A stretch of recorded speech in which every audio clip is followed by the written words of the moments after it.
the best time to get into rental properties actually is when you're young. Yeah, because you got the time on your side. Well, because, you got to look at it like this. So I'm just going to pull up a calculator here. If you get, say, I don't know, let's just say you get 5 properties, and let's say each one of them is around $120,000. Okay. So you got 5 properties at $120,000 each. That's about what I paid for mine. Every time I buy a property that's like a 2 to 4 bedroom home, I get them for like 115, 120. Now, given these are properties that are nice, but they don't have much for a yard, they're usually in town. You get a property like that that's, got a couple of acres, you're looking at 180 to 200 grand. It's like a forever home. It's not really a rental property because you can't rent it for much more just because of the bedrooms. But if you got 120 grand times 5, that's $600,000. That's a decent amount of mortgage. But if you rent each one of these homes out for $1,000 each, that's, basically $5,000 a month. You're probably going to cash flow on each one of them on a $120,000 loan. Say you put 10 to 15% down, you're probably going to have like a $95,000 to $100,000 loan, and your payment should be right around $950 a month. Now, if you were smart and you bought these houses and each one of them has a 1-car or a 2-car garage on the lot, you can probably rent them for $1,200 a month. So each one of your houses is going to cash flow about $200 a month, and it's going to give you a cash flow of $1,000 a month between all 5 properties. But the big kicker is, when I say why you should do it young, is me personally, I don't really want to drive a sports car when I'm 70 years old. I'd like to do it in my 20s. If I'm going to buy a Lamborghini or a Ferrari, I want to do it in my 20s, not when I'm 60 or 70 years old. Even though that'd still be cool, I'd rather do it in my 20s, when all my friends are showing up. You know what I mean? Everybody knows how it is that's listening to this. But if you do 15-year mortgages on each one of these properties, if you start now when you're 20 years old or when you're 24, 25, whatever, I had my first property when I was 19. Basically, in 15 years, when you are 35 years old, you will have 5 properties paid off, and you're going to be cash flowing if you have each one of them rented for, let's just say a couple of them are rented for $1,200, a couple of them are rented for $1,000. Let's just say $1,050 a month on average. And that's not even, factoring in appreciation. In 15 years, rent's going to probably be more than $1,000 a month for that same size apartment, based on the rent that you get it when you bought it. So 15 years from now, let's round up. Let's just say 15 years from now, each one of them is worth a solid $1,200 a month times 5. That's $6,000 a month cash flow. And so at age 35, you would have a $6,000 a month cash flow. And that's why when people say, oh, I don't know if I want to buy a rental now, I don't know if I want to do this. If you can get approved for a rental with a decent amount of money down, that way you're cash flowing on the property, so you are getting money back as soon as you get it, I would hands down say get as many rentals as you can, because by age 35, if you start when you're 20 or even 25, age 35 to 40, you are then going to have a $6,000 a month residual income coming in to your bank account every single month. It's not very hard to rent out single-family homes. In fact, I have an uncle of mine that's into real estate. He's had single-family homes that actually the renters have stayed there for 15 to 20 years, and sometimes they even pass away in them. So you have $6,000 a month for the rest of your life. That's $72,000 a year of passive income. I mean, just ask your guys, ask yourselves right now, if in 15 years you had $72,000 a year coming in, that's passive income that you didn't really have to do anything for. With $72,000 each year, you could travel the world, you could tour the states, you could do whatever you want. Welcome, Josh. So rental properties we're just talking about rental properties right now. Rental properties are really something you guys should get into and consider when you're phone flipping. I mean, the earlier you get into it, the better. And if you look at that $72,000, if you times that by 15, so by the time you are 50 years old, you'd have over $1 million just because you bought 5 rentals when you were younger, and that doesn't even include selling them. So if you can get 5 or 6 rentals right now, like from now to age 25, you will be a millionaire by the time you're 45. And if you sell out, you'll be almost $1.5 million, if you did nothing else for the rest of your life. So if you do rentals and then do other stuff, you're going to be a multi-millionaire by the time, you're 35 or 40. Well, I kind of like your perspective on that, because not a lot of people advocate for a 15-year mortgage. That's kind of the trick to what your plan is here, is a 15-year mortgage, where most people do the 30-year. Correct. So the reason why I do 15-year is because, yes, the 30-year would give me a much lower payment. So example, I'm just going to pull this up. Hold on 1 second, guys. So I'll just show you guys a mortgage calculator that I use a lot. This is what I personally use. It's really simple. You just type mortgage calculator into Google, but I'm going to share my screen with you guys really quick, and I'll show you guys why I do this. So welcome, Nelson. If we share my screen right here, you guys can see here mortgage calculator. So look, we were just talking about buying 5 properties. Let's just say we buy this one property for $120,000. And let's just say our interest rate's 5%, which, I mean, that's pretty average. I don't know why it keeps doing that. Hold on. There we go. $120,000, 5% interest. Now, I want you guys to look at something. This is something really important when it comes to real estate investing. This is something that my uncle taught me. He has 300 plus rental properties and, multimillionaire. And so look down at the bottom here where it says, I'm going to highlight this, total cost of mortgage. So in reality, typically you kind of just want to let the renter pay for your house payment and then cash flow a little bit on top so you can save for, expenses or put some back in your pocket, as time goes on and pay the mortgage down or pay it down faster. So on a $120,000 mortgage with a 5% interest rate based on 30 years, your payment's only $644, which sounds good, right? Okay, that's what banks want you to think. They want you to think that, ooh, that 644 number for a house, that's pretty cheap, which it is, because if you can buy a 3-bedroom house for 120 grand here, 644, that's cheaper than renting a 2-bedroom apartment, which is true. But the problem is, you look here at the total cost of the mortgage, over 30 years, look how much interest you're paying. I mean, you're paying basically double the house price if you do this 30-year mortgage. Now, if you do 15 years, and remember, it doesn't really matter what the payment is because of the fact that you're going to be paying it back in interest anyways because the renter is paying your mortgage. So if you jump up here to 15 years, okay, if you guys are all looking at this, look, the payment does jump, obviously, but look at the total cost of the mortgage. We just basically saved, let's see, 180, 190, 200. We just basically saved about 60 grand in interest just by cutting the mortgage time in half. And the cool thing is, since we've got this house rented out for, 11, 1,200 bucks a month, we're still cash flowing and it's going to be paid off 15 years sooner. So if you run that mortgage out all the way, you're literally kind of screwing yourself and you're just going to basically delay the cash flow. And that extra cash flow, even though you'd be paying $650 a month, which then you'd be cash flowing technically like $550, $600. If you do it that way, you are never going to get the property paid off, like in your lifetime. You're not going to really see the return on investment. And then on top of that, you're going to be paying that cash flow back in interest anyways. So you're really not getting that extra cash flow. You want to try and get the lowest interest rate possible, not to mention on a 15-year, sometimes banks will even give you a 0.5% or even a whole percent. So if you cut that down to 4.5% on the 15-year, then it's at $918. So it's like $250 more a month. Total cost of the mortgage is $165,000. So by going to a 15-year, you save $65,000 on that total interest paid to the bank, and it gets paid off that much sooner, and then you have that residual income coming in.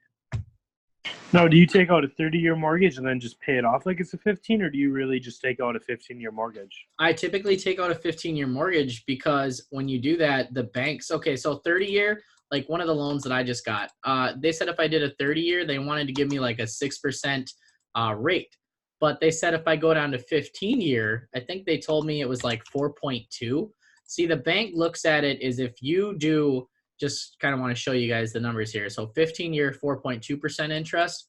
Go back up here, 6%, 30-year. Look at the interest we're going to be paying. So we get a lower payment up front, but you're actually paying for it on the back end in the future. But the reason why we do the 15-year is because you're getting a better interest rate and you're not paying as much in interest. And on top of that, the bigger picture is the fact that the bank looks at you as less of a liability. And that's why you get that better interest rate. So if the bank says you're going to take 30 years to pay this off, well, you're going to get a little higher interest rate and you're going to pay a lot more interest. I mean, when you do a 30-year mortgage, the reason why there was such a big housing crash is when everything crashed, people had these 30-year mortgages and they had their houses half paid off, but they still had 15 more years to go on the loan. So basically everybody was paying for their house twice. And when they had to go to sell, their houses weren't worth that much and they didn't get any equity out of their houses. And that's why everybody filed bankruptcy and everything was bad for the banks. It was really bad because when you do a 30-year mortgage, technically you're almost paying for the house twice. if that makes sense. Yeah, no, that's a good point. I mean, I've watched some real estate videos. It's just not a lot of people have a reason for a 15-year mortgage, but that definitely makes sense what you said there. Yeah, definitely. No, no, for sure. Hey, Yeah, we're just Luke. talking about investment stuff today, guys. If anybody wants to talk or share or talk in Yeah, chat. Luke. I have a real estate question for you. So, I don't know if you know who Meet Kevin is on YouTube, but I've been watching his videos, and he's a real estate investor. And I wanted to know what your thoughts were on, like, do you once you have multiple properties, do you do leverage deals where you use the equity in one house to as the down payment on another, or do you keep them all separate and try to get them all paid down? Okay, so that's a really good question. So example, actually I just did something really similar to that. So that's a really good question. So I have this property. It's located in it's actually located where I first started filming my phone flipping academy course videos, where I started teaching everybody. And basically when I moved out of my parents' house, this house is actually the house that I started my whole phone flipping business in. Well, when I moved out of there, I completely gutted the house to the studs. It's all renovated. Now, I only owed $32,000 on that house when I moved out and everything, and the house appraised at around $130,000. There was another house that I wanted to build, or not build. There was another house that I wanted to buy, and basically they wanted like a 10% down deposit. So what I ended up doing is I went to the bank, I refinanced, I got a better interest rate because the original loan was for like $57,000 for the house because, like I said, I had to fix it up to get all the equity that I got out of it. And basically, I took $32,000, which is what I owed, took out a loan. Now I owe, I think, $49,000. But basically, I didn't have to take any cash out of my pocket. And now I rolled it into this other house, and I've got the loan for that house now also. And the reason why you do this, it's good to pay them down, but you don't want to be showing too much income when it comes to taxes. You don't want to show that all your properties are paid off. Typically, the best thing to do is kind of get your debt to income ratio on each property under 50%. And to keep the cash in your pocket, so that way, like if you do want to do any remodeling, you have the cash. It's a lot harder to get a remodeling loan on a house that you don't live in than just pull the cash out of your pocket and do the refi with the bank on the property. Gotcha. Real quick, sorry to interrupt, bro. That makes a lot of sense. Luke, I have a question for you, bro, real quick. Right? Do you have kids? I do have one kid. All right. So if you were to tell your kid a blueprint of what he would have to do, right, in order to be successful, like, for example, all the shit you failed at, right? Your kid, you were to tell him, like, hey, look, man, this is what you have to do. Boom. Whether it's like having good credit and like, what would you tell him? Like, what would you say? Like, so how would I? You're basically. You were to simplify it. You know what I mean? Like a simplified version of it. Like, yeah, boom, boom, boom. Like. Honestly, I think the best thing to do. So you're basically asking me, how could you be the best parent possible for your kids so that they don't make the same mistakes you did, like guaranteed? In a sense. I think honestly, I don't really think there's a, hey, but in a financial, I'm talking about a financial aspect. Like, right, financially. Honestly, in my opinion, if you want your kid, like, okay, so you grow up, you end up doing well, you learn right from wrong, you make mistakes. So here's kind of something that you guys all have to take into consideration. So we all play this game, whether you're a video gamer or not. I think you guys will all get this analogy. We're all stuck playing this game. And the game that we all play is really, really unfair. There might be one guy that starts in this game, and he might be born with really good looks, and, he's tall, handsome, whatever, or, same goes for a female. Female's born, really good looks, makes money with that. Like, look at Megan Fox, somebody who makes money with their looks. And, they've got all this money, whatever. And then other people, they're born with a certain level of intelligence, but they don't look very good. So they make money with their brain. Life's unfair. You can't really necessarily, I don't think you can protect somebody from all the things that you go through. But if you want to give them a good idea on how to avoid all that stuff, in my personal opinion, I think it's good to talk to your kids about money. I have dated a lot of women that they just, and this isn't, I'm not just being sexist here or anything. Obviously, I don't date men. I only date women. So what I'm getting at from my experience, women that I have dated, where they have told me my mom and dad never ever talked to me about money. They don't know how to manage their money. And I'm sure if we were talking to, say, a business lady on here that says, I've dated a lot of men where they said, well, my dad never really talked to me about money, or my mom never talked to me about money.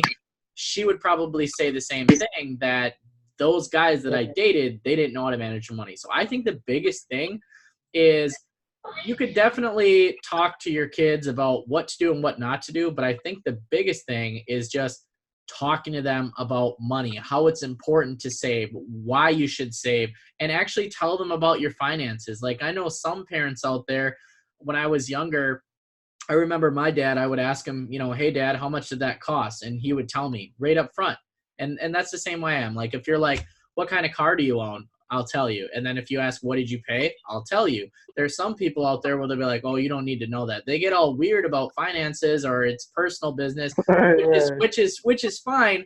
But ask your guys is this. So let's just say you guys are all in my course. You signed up, you learned a lot. What if I just kept all that stuff to myself and I didn't teach anybody? You know how many people out there would be, they'd either be with somebody else's course, or they just wouldn't have learned, or they would have learned on their own and tripped and fell over themselves. So I really think being open, like actually basically looking at yourself like a teacher, being open with them. Don't look at it as like, oh, this is my personal business. I can't tell my kid that, hey, last month was a hard month. Talk to them about money. The more you talk about it, the more it will instill it in your kid. Yeah. That's a good that's definitely a good way to look at it. Definitely. Yeah. I mean, my father talked to me about money a lot. Some of the females that I dated, just a few of them that I'm just thinking of right now in my head.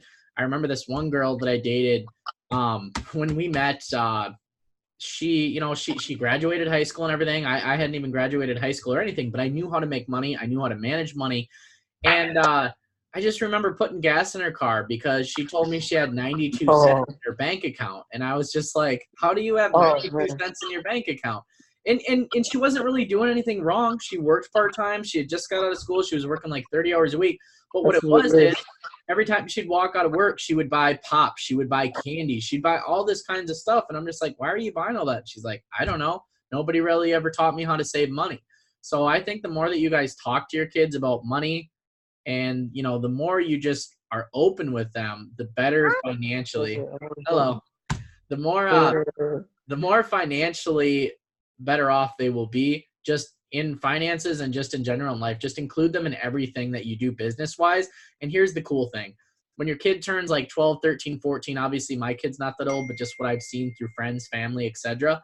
When your kid's 13 or 14 years old and they walk in and they see you cleaning a phone, listening on eBay, or fixing it, if your kid wants to help you, like my daughter personally, when I'm working on something, like I might be, when I've flipped cars in the past, still do, I'll be outside and I'll be like vacuuming a car, okay? I'll be detailing it. My daughter's right there and she's like, what are you doing, Dad? I want to help you clean. You know, I want to help you do something. And you'll kind of pick up that your kid wants to help you. If you have a kid like that, teach them every step of the way and help them, and try and give them an opportunity someday to possibly work for you or work alongside you. Like when my kid's like 15, 16, I'm going to teach her how to flip phones, and, you know, she's going to be awesome. And that's going to be that, you know what I mean?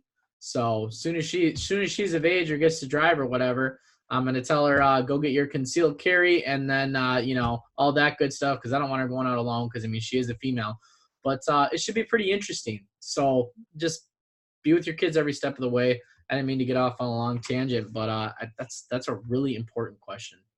So with that being said, guys, so we're coming up on 24 minutes right now. What I want to do today, because we haven't done one in forever, who wants to do some appraisal drills? You guys type in the chat or unmute your mics. You can talk anytime. Let's do some appraisal drills, but let's do some role playing. So for everybody in the chat, hopefully most of you guys are on laptops or desktops. What appraisal drills are? They are very important. What this is I'm going to give you guys an item. I'm going to list you all the details, and what you need to tell me is how much are you going to buy it for, or what's your offer going to be to the customer, and then how much you're going to sell it. And the reason why this is important is you will miss 50% of your deals if you are off on money. If you're off, if you should be offering 100 and you're offering 50, well, you're not going to get that deal. And you might think that there's something wrong with your negotiation skills, but it's not actually that. It's because you made the wrong offer. So let's do some negotiation drills, and then let's do some role playing back and forth on phone calls. Let's see how smooth some of you guys are. So, all right, let's see. The first item. You guys all ready for this? Everybody ready for appraisal drill? Let's get pumped up and let's get these things going. I'm gonna give you guys something interesting that's kind of difficult to find. So we'll see what happens. Now you're gonna be going on eBay for all these appraisals, so it shouldn't be too bad. But definitely, I'm gonna throw some new ones and some old ones at you guys. And remember, when you're on the phone, you want to be able to appraise in like 30 to 45 seconds if you're fast, because if you're sitting there on the phone and you're like, yeah, give me a second, I'll get you a price, and the customer is just sitting there like twiddling their thumb, you don't want them to think too much about selling their phone. You want to get them on that emotional high of them selling their device, and you want to get it. So you guys can either type it in the chat or you're welcome to call it out loud either way. But here we go. So the phone that we're going to be buying, iPhone 6S Plus, 64 gigabyte, Verizon. What will you buy it for and what will you sell it for? What's your offer and what will you sell it for? So iPhone 6S Plus, 64 gigabyte, Verizon.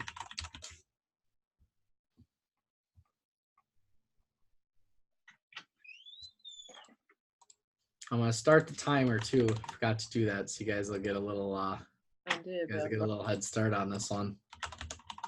Looking up the phone on eBay. 6S Plus, 64 gig Verizon.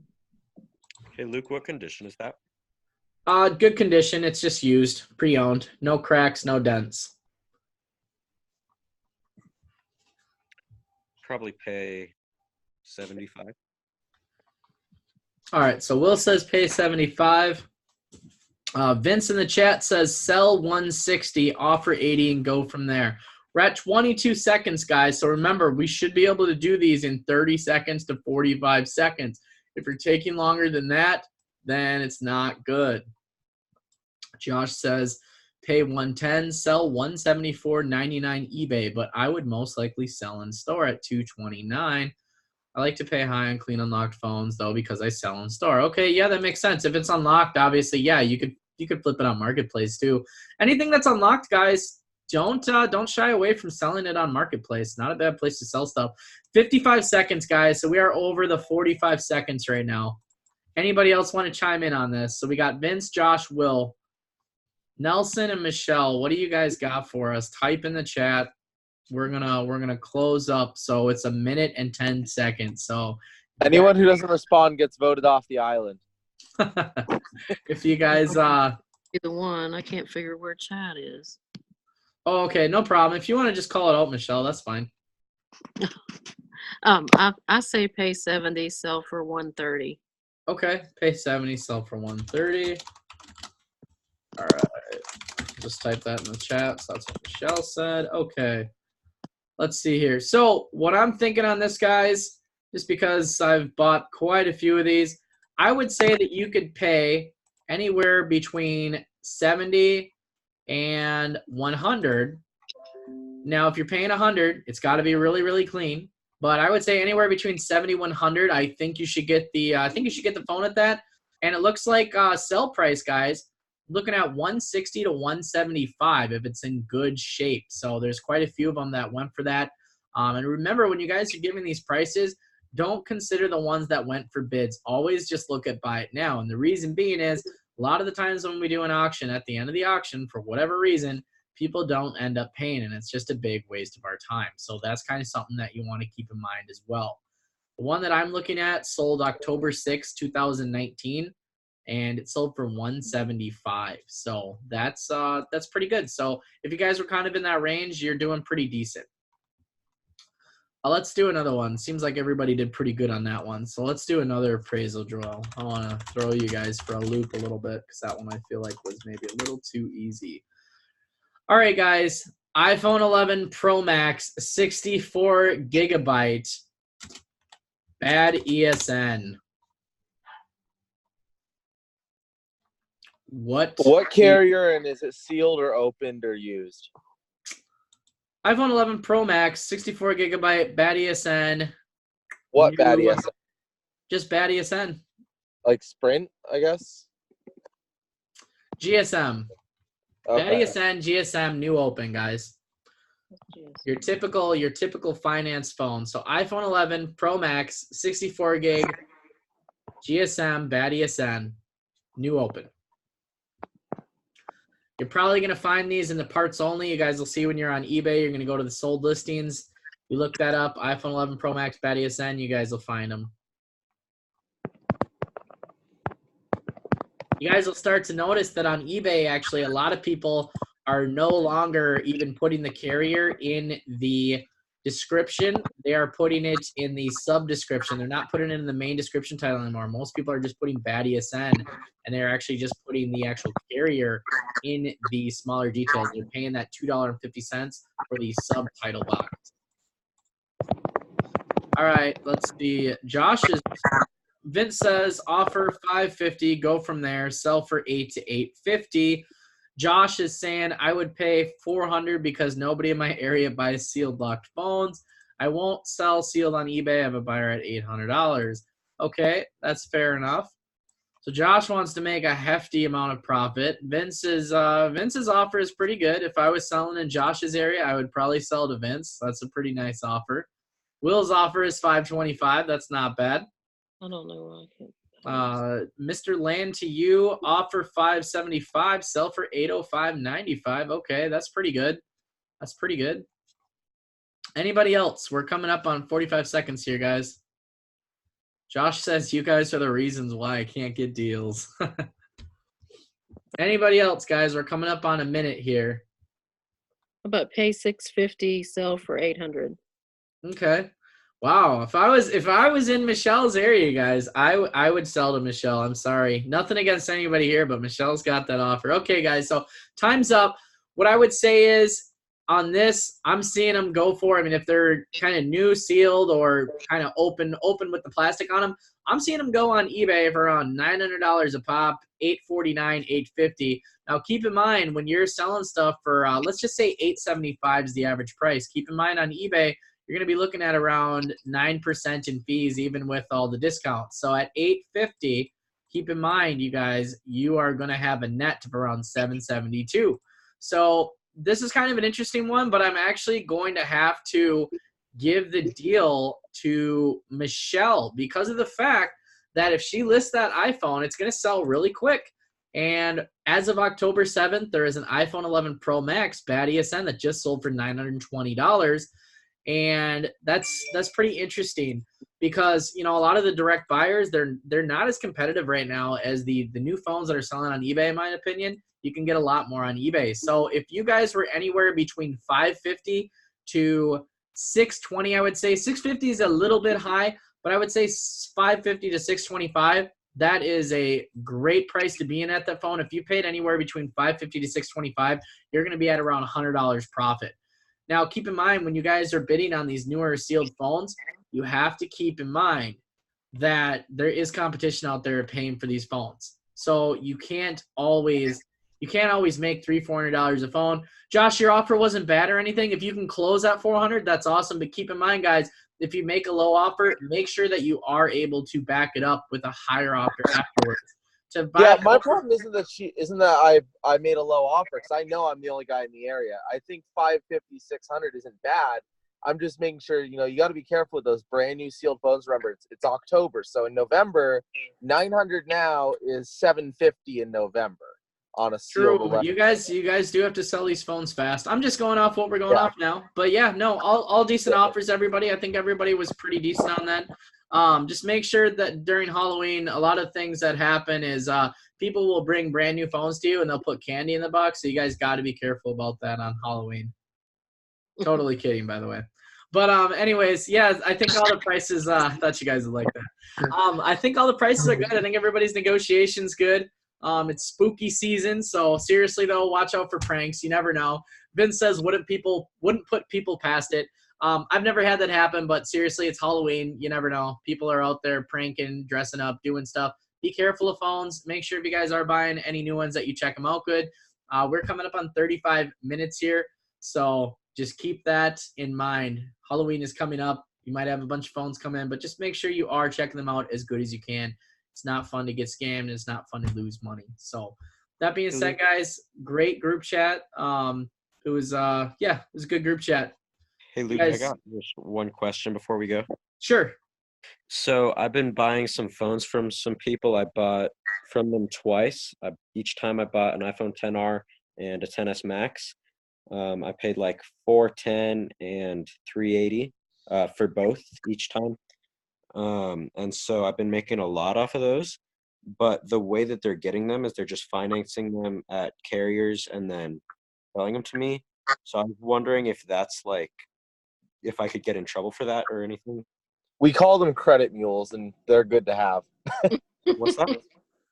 I said we call them credit mules. They've been around since the phone business started, and they're awesome. I love them. You don't so Will, to answer your question, you don't want to enable people like that. If they're selling you the phones, that's all fine, but you don't want to be fronting people money for financing devices or anything like that. That is where it steps into a gray area. You don't want to be linked to any of that or anything like that. If somebody willingly goes out and finances an item and chooses to sell it to you and does not pay back the credit or the company that loaned them the money for that, etc., that's completely on them. But you don't want to be fronting people money. Like example. So here's a text that you would absolutely say no to. Hey, Will, I saw you're out on Craigslist. I'm at the Verizon store right now. I need $250 for the tax and down payment. Can you front me the money? I would absolutely not do that at all. I would decline every single time. Now, if somebody comes to you and just says, hey, I have some new phones for sale, that's absolutely fine. If they choose not to pay back the credit on their own behalf, etc., and they get their own financing, that's fine. But basically what you are doing is if you are giving them money to finance these phones, you're enabling them, and then you become sucked into whatever they're doing. It would be more than just a civil case. You would be liable because you'd be basically in the credit fraud scheme, where if they just finance something and don't pay it back and end up selling it, that's completely on them. But basically you are the one that is benefiting by paying them and encouraging them to go and do this, to commit credit fraud. So do not do that. If they're just coming to you and selling the phones, that's fine. Okay. So that said, are you against it for like legal reasons, or like are you like just morally against it? Like, I know you're saying that it could be that like you get involved in it. I'm just wondering, are you coming at this like it's wrong from like a moral perspective, or like it's illegal kind of? Morally and legally, I would not give somebody the money to, like, example, I don't care if somebody said, hey, I can get 15 phones. Would you pay for the down payment? Absolutely not. That's not something that you guys want to do, because then you are the one that is coaching the credit mules to do that, and that's not something you want to do. And I did talk to, a while ago, I had somebody that was bringing me quite a few items. So I went and talked to law enforcement about it, and I asked them about it, and they basically had said that, as long as that person isn't bribing people, basically saying, hey, finance this stuff and I'll pay you. Basically what you're doing is you are paying somebody almost. It's like the same thing if you were to try and buy somebody's vehicle that's still at a lien on it. You're encouraging them to commit fraud for a cash reward. So you don't want to do that. If people out there finance stuff, they use it for a few days, then they realize they can't afford it and they sell it, and it's a phone, that's completely different. Then it becomes an issue between that person and the carrier they got the phone from. And usually what happens is the person that does that ends up getting taken to civil court, and they place a judgment on them. They ruin their credit and they have to pay back the phone company. But you don't want to be enabling people like that and paying their way to get stuff. Okay. That makes sense. How is it as far as the situation that you're dealing with, Will? They've just been basically bringing you phones and you've been paying for them, or do they beg you for money all the time? No, they just like tell me that they have a couple phones and they ask what I can pay. And both times it's been like a really low offer, but they've accepted it and I've made like $300 or whatever. So Sure. it's been good. Okay. Yeah, no, I mean, that should be fine. Just like I said, just be watching yourself, guys. You don't want to be stringed up. I mean, some of these people, they're doing stuff like that where they're encouraging people with money to do that. All you are is you are acting as a business. You're there to buy stuff. You're not there to get involved in how they get the phones or anything like that. You're just there to get a bill of sale, check the IMEI as long as it's clean, and then sell it. I mean, it's the same thing in the pawn shop business. Example, somebody goes to Best Buy or Walmart and they finance a Xbox One. Well, they realize they don't want to pay their credit card, and then they take it to the pawn shop. It's not stolen or anything, but if the pawn shop would have paid them to go do that, that's where it becomes a crime from what I have been told, and that's why you don't want to do anything like that. And morally, it's just not right. I'm not an attorney or anything like that. You might want to consult with an attorney in your local area, but that's just what I've been told, and that's kind of just the word of everybody that I know that's kind of, been doing this for a while. You just don't want to do that, and morally, it's not really a good thing to do. So I hope that kind of helps out, Will. Yeah, it does. Thank you. Yeah, you bet. Awesome, guys. Well, awesome group chat. I will see you guys all next Monday at 7 p.m. Central Time. Good talks about phones, good talks about real estate investing. Get out there and get those phones this week, guys, and save some money and get some real estate properties. So I want a student that says they made enough money flipping phones that they bought a rental property. So that's my goal for next year, or maybe this year by January. So I want somebody in the group to get a rental property. Yeah, bro. 10 seconds real quick before we dip real quick. I just wanted to make sure something I just remembered. Is there such thing as an aftermarket battery? Because I had a direct buyer. Yeah. They've been doing some deductions. You know what I mean? And it's like, oh, the battery's aftermarket. Like, is that legit, or is he just fucking me over? There is aftermarket batteries. There's aftermarket screens. I mean, there's aftermarket home buttons. There's aftermarket everything.